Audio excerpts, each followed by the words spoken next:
If you think your home renovation project is taking too long, wait until you hear about the Ryugyong Hotel in Pyongyang. This colossal triangular skyscraper has been standing unfinished for nearly 4 decades, and not a single guest has ever checked in. Construction began in 1987, and to this day, it remains empty, its futuristic glass exterior hiding little more than concrete shells inside. The Ryugyong is North Korea's tallest building, and perhaps the most mysterious skyscraper in the world, an enduring puzzle that has fascinated architects, travelers, and journalists alike. The Forbidden Pyramid. Pyongyang is already one of the most secretive capitals on Earth. Foreigners who visit are closely monitored and guided on rigid itineraries, so sneaking off to explore on your own is impossible. Within this already enigmatic city, the Ryugyong Hotel looms like a forbidden pyramid. For decades, it was a building no one was allowed to enter, not even most locals. People could only stare at it from a distance, a giant reminder of the country's ambition and its struggles. Yet one man did manage to step inside. Simon Cockerell, the general manager of Koryo Tours, a company that organizes trips to North Korea, became one of only 2 Westerners ever to cross its threshold. Through a personal contact in the construction company, he arranged a visit, walked through the hollow lower floors, and climbed all the way up to the 99th floor observation deck. From there, he gazed across Pyongyang from a height so extreme it felt surreal, as though the city below was a painted backdrop. He argued with officials to take photos, but ultimately succeeded, capturing rare glimpses of the interior. After that visit, however, no outsider has ever been allowed back in. A race for supremacy. To understand why the Ryugyong exists, we need to go back to the late 1980s. At that time, South Korea was making headlines by building record-breaking skyscrapers, including the Stamford Hotel in Singapore, which was then the tallest hotel in the world. North Korea, locked in a bitter rivalry with its southern neighbor, was determined to outdo it. The answer was the Ryugyong Hotel, designed to become not only the tallest hotel, but also one of the most striking structures on the planet. The name Ryugyong translates to Capital of Willows, a poetic title for a building that looks anything but gentle. Its design, with 3 massive wings tapering upward to a sharp point capped by a truncated cone, evokes both a mountain and a spaceship. Mountains hold deep symbolic meaning in Korean culture, representing permanence and power, and the architects sought to channel that symbolism into the skyline of Pyongyang. The result was a structure that looked futuristic, intimidating, and unlike anything else in the city. Built on concrete, not dreams. Most skyscrapers around the world are built with steel, which is strong, lightweight, and allows towers to rise tall and slim. But in North Korea, steel was scarce and expensive. Concrete, on the other hand, was abundant. Decades of Soviet and East German influence had left the country with a construction industry centered almost entirely on reinforced concrete. Prefabricated panels and in-situ concrete were the standard methods of building in Pyongyang, and the Ryugyong was no exception. The reliance on concrete created challenges.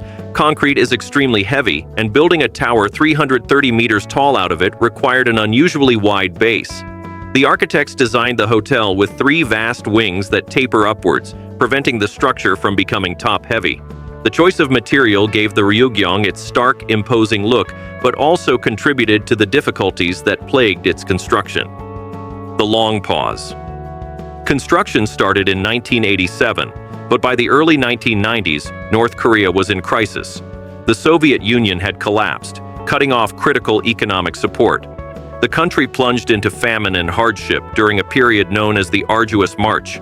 Resources were scarce, the economy was in ruins, and the dream of completing the world's tallest hotel suddenly seemed laughable. Work on the Ryugyong halted, leaving a giant unfinished concrete shell dominating the skyline.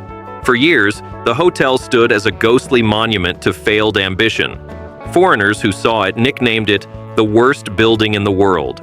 North Korean authorities even attempted to hide it from official photographs, airbrushing it out of propaganda images of Pyongyang. But given its massive size, the building was impossible to ignore, a facelift without functionality. In 2008, construction mysteriously resumed. An Egyptian telecommunications company, Orascom, took on the task of finishing the exterior. By 2011, the Ryugyong gleamed with shiny glass cladding, transforming it from a derelict shell into something that at least looked complete. Hopes soared that the long-awaited grand opening would finally happen in 2013. But appearances can be deceiving. The glass facade covered up the unfinished concrete inside, but the interior remained largely empty. No hotel rooms, no working plumbing, no restaurants, no ballrooms. From the street, it looked like a gleaming luxury tower. Inside, it was still little more than vast empty halls. Instead of welcoming guests, the building was fitted with a giant LED screen across its exterior, turning it into a massive propaganda billboard broadcasting patriotic films and slogans, a rare glimpse inside. Thanks to Simon Cockerell's rare visit, we know a little about the interior. The lower floors consist of enormous unfinished spaces, while higher levels are bare concrete shells. The 99th floor observation deck, however, provides breathtaking views of Pyongyang, though the surreal height makes the city below look distant and unreal. Simon described the experience as one of the most fascinating of his life, though tinged with an alienating strangeness. The building's height made it feel disconnected from the life of the city. Unlike other tall buildings in Pyongyang, from which you can still spot people going about their day, the Ryugyong was so high that the city below resembled a painted model. Endless rumors. The question everyone asks is whether the Ryugyong will ever actually open. Over the years, rumors have swirled. Some reports claim the hotel will be turned into a massive casino, supposedly with Kim Jong-un's approval. Others suggest it could become a luxury complex managed by foreign investors. Back in 2012, the Kempinski Hotel Group briefly announced it might take on the project, but that deal quickly collapsed. The casino idea sounds dramatic, but it makes little sense. North Koreans are not allowed to gamble, and the country admits very few foreign tourists. Foreign investment is heavily restricted by international sanctions, making it nearly impossible for outside companies to fund such a project. In reality, the idea of turning the Ryugyong into Pyongyang's answer to Las Vegas is little more than a fantasy. Why it won't be demolished? One thing is certain, the Ryugyong is not going anywhere. Demolishing it would be impractical and environmentally disastrous. The sheer amount of concrete poured into the structure makes tearing it down nearly impossible. From a sustainability perspective, it is far more logical to keep it standing and find some way to repurpose it. Architects argue that the building could easily stand for another 50 to 100 years, even if its interior remains unfinished. In this sense, the Ryugyong has become more than a failed hotel. It is now a permanent part of Pyongyang's landscape, a concrete mountain that defines the skyline whether the government likes it or not. Wonsan Kalma Resort. While the Ryugyong continues to gather dust, North Korea has not stopped dreaming of grand tourist attractions. In recent years, the government invested heavily in the Wonsan Kalma Coastal Resort, a massive beachside complex that reportedly took inspiration from Spain's seaside city of Benidorm. Whether that story is true or simply tabloid exaggeration is unclear, but the resort was completed and opened in the summer. The target audience for Wonsan Kalma remains a mystery.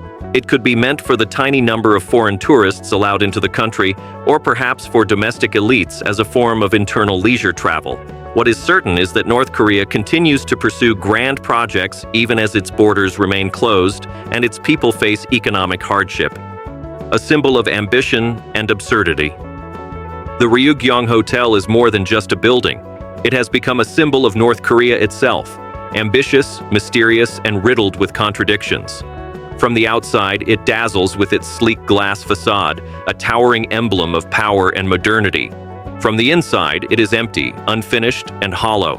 The contrast is stark, and in many ways, it mirrors the paradoxes of the nation that built it. It is both inspiring and absurd, a story of dreams colliding with reality. For outsiders, it is a constant source of fascination. For North Korea, it is a permanent reminder of its ambitions and its struggles. And that's the story of the Ryugyong Hotel, the world's tallest hotel that never hosted a single guest. If you enjoyed diving into this bizarre skyscraper mystery, make sure to hit that like and then subscribe. Thanks for watching, and as always, I'll see you in the next one.